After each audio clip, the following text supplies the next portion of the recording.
This channel does not promote any violent, harmful, or illegal activities. All content provided by this channel is meant for an educational purpose only.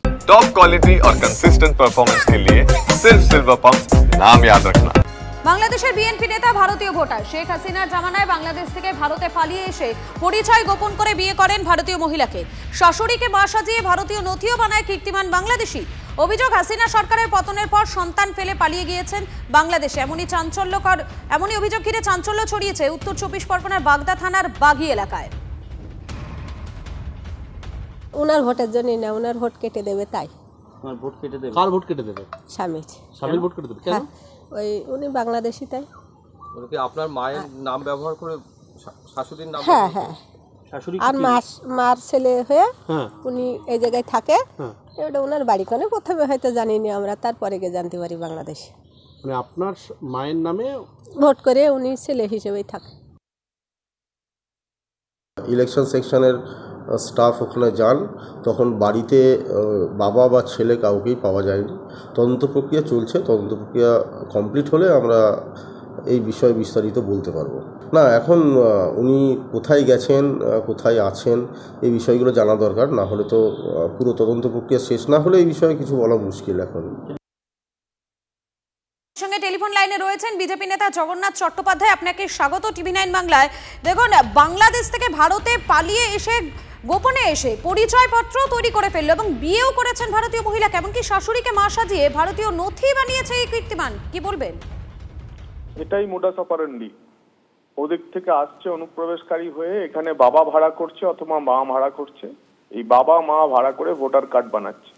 Voter card বানিয়েই চলে যাচ্ছে পশ্চিম ভারতে অথবা দক্ষিণ ভারতে পরিযায়ী শ্রমিক হয়ে, অথবা এখানে কোথাও র্যাক পিকারের কাজ করছে বা ছোটখাটো কাজ দিয়ে শুরু করছে, এখানে থাকা শুরু হয়ে যাচ্ছে। এরাই হচ্ছে দুধেল গাই, এরাই হচ্ছে তৃণমূল কংগ্রেসের ভোট ব্যাংক। সেই কারণেই তৃণমূল কংগ্রেস নিবিড় ভোটার তালিকা সংশোধনীর বিরোধিতা করছে।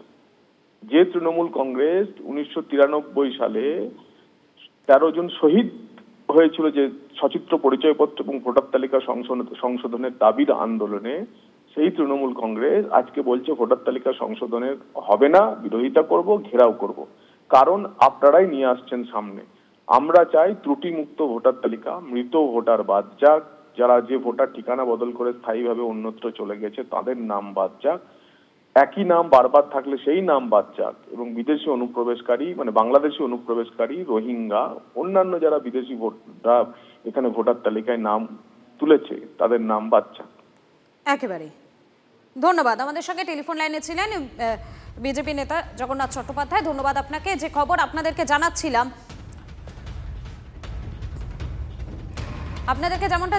যে ওপার থেকে অর্থাৎ বাংলাদেশ থেকে এপারে এসে পরিচয় বানিয়ে নিয়ে তারা রীতিমতো এখানে থাকা শুরু করেছেন। এবং প্রশাসন সূত্র মারফত কি জানা যাচ্ছে, প্রশাসন সূত্রের খবর, সম্প্রতি বাগদা ভিডিওর কাছে ভারতীয় ভোটার অথচ বাংলাদেশি রেজাউল মণ্ডলের নামে একটি অভিযোগ জমা পড়ে। তুঙ্গে উঠেছে রাজনৈতিক জল্পনা এবং এই বিষয় নিয়ে স্থানীয় তৃণমূল নেতার কি বক্তব্য শোনাবো আপনাদের।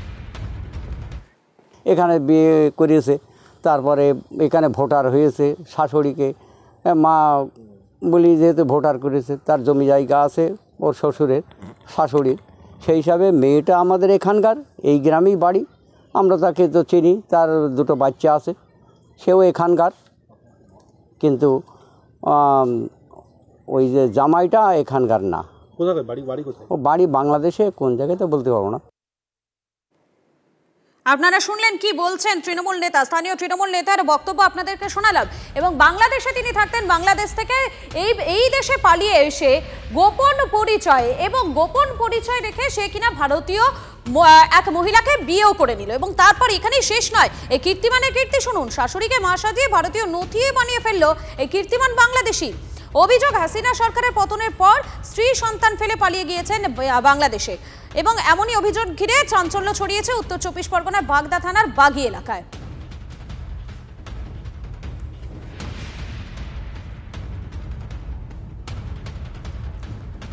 মালদার পরিযায়ীকে বাংলাদেশে পুশব্যাকের অভিযোগ। শুধু তাই নয়, পুশব্যাকের আগে রাজস্থানের জেলে 2 মাস আটকে রাখার অভিযোগ। বাংলায় কথা বলায় বনগাঁর বাসিন্দাকে হরিয়ানায় আটকে রাখা হয়েছে, এমনই অভিযোগ তুলেছে এই পরিবার। আমাকে ধরেছে রাজস্থান থেকে পাড়া থেকে জেলে আমাকে 2 মাস রেখেছিল। আমাকে বেসেবের হাতে দিয়েছে, বেসেবের হাতে দিয়ে বেসেব রাত্রে আমাকে এখানে পরশু রাত্রে আমাকে পার করে দিয়েছে। আজকে বাংলা কথা বলার জন্য কাজের থেকে ফিরে বাড়ি আসার সময় ও ধরে। শুনলেন তো কালিয়াচকের আমির শেখের কথা, বনগাঁ নাজমুলের পরিবারের কথা। অভিযোগ কেউ নিজে, কারো আত্মীয় পড়েছিলেন রাজস্থান বা হরিয়ানার পুলিশের খপ্পরে। সবাই পরিযায়ী শ্রমিক, বাংলায় কথা বলেন। বাংলাদেশি তকমা দিয়ে দেশের লোককেই পুশব্যাক বা আটকে রেখে দেওয়া হলো। মহারাষ্ট্র থেকে হরিয়ানা, রাজস্থান একাধিক রাজ্যে বাংলায় কথা বলায় বাংলাদেশি বলে দাগিয়ে দেওয়ার অভিযোগ। মালদার কালিয়াচকের বাসিন্দা আমির শেখ পরিবারের দাবি মাস 3 আগে রাজস্থানে কাজে গিয়েছিলেন। অভিযোগ সেখানে তাকে বাংলাদেশি সন্দেহে আটকে রেখে দেওয়া হয়। এরপর আরও 2 মাস জেলে আটকে রাখা হয় বলে আমির শেখের দাবি। অভিযোগের পর বসিরহাট দিয়ে তাকে বাংলাদেশের সাতক্ষীরায় পুশব্যাক করে বিএসএফ। আমাকে ওখান থেকে নিয়ে বলছে তোর আধার কার্ড আছে, আমি দেখালাম আছে। বলছে তোর বাড়ি যত ডকুমেন্টস আছে, দাদা দাদি যা ডকুমেন্টস আছে সব দরকার। বলছে না এটা বাংলাদেশে আছে। আমার ভাতিজা বলছে বর্ডার ক্রস করে বিএসএফের মাধ্যমে মানে বাংলাদেশ পাঠানো হয়েছে। এখন তার সঙ্গে তো সেরকম যোগাযোগ নাই আমাদের। শুধু এই আমিরই নন, উত্তর 24 পরগনার বনগাঁ থেকে হরিয়ানায় কাজ করতে গিয়ে আটক হয়ে রয়েছেন নাজমুল সর্দার। পরিবারের অভিযোগ বাংলায় কথা বলাতেই তাকে হেনস্থার শিকার হতে হয়েছে। আমার দাদা কিরকম ধরেছে আমরা খবর পেয়ে বলেছিলাম, ডকুমেন্টস পত্র দেখিয়েছিল, দেখিয়ে নিয়ে আসছে। তারপর ধরেছিল কেন? বাংলায় কথা বলার? হ্যাঁ, বাংলা কথা বলার জন্য। অনুপ্রবেশ রুখতে গিয়ে পশ্চিমবঙ্গের বাসিন্দাদের হেনস্থার মুখে পড়তে হচ্ছে বলে অভিযোগ তৃণমূলের। বিজেপি এই পরিস্থিতির জন্য তৃণমূলকেই দায়ী করেছে। ওরা আধার কার্ড, ভোটার কার্ড, জমির দলিল থেকে আরম্ভ করে অনেকে পাসপোর্টও দেখাচ্ছে, তখনও বলছে যে আমাদেরকে স্যাটিসফাইড করো যে তোমরা পশ্চিমবঙ্গের বাসিন্দা, এবং কোনো রকম ডেটা পশ্চিমবঙ্গ সরকারের কাছে শেয়ার করছে না। ভেরিফিকেশন করে যখন আমরা বলছি যে ভাই এরা তো আমাদের বাসিন্দা, তারপরেও 3-4 দিন করে হ্যারাসমেন্ট করছে। এ ধরনের ঘৃণা বা এ ধরনের অবাস্তব কথাবার্তা যারা বলছেন তারা পরিযায়ী শ্রমিকদের সর্বনাশ করছে। মমতা বন্দ্যোপাধ্যায় তার সরকার প্রত্যেকটি পদক্ষেপে ব্যর্থ হয়ে গেছে। ভাষা সন্ত্রাসের অভিযোগে আন্দোলন শুরুর ঘোষণা করেছেন মুখ্যমন্ত্রী, কিন্তু প্রাক্তন কংগ্রেস সাংসদ অধীর চৌধুরীর দাবি পরিযায়ীদের কথা ভেবে সেরকম কোনো উদ্যোগই নিচ্ছে না রাজ্য সরকার। এই যে বাঙালিদের যে বিপদ হচ্ছে বলছেন আপনি, তাদের জন্য হাইকোর্ট, সুপ্রিম কোর্ট আপনি যাচ্ছেন না কেন?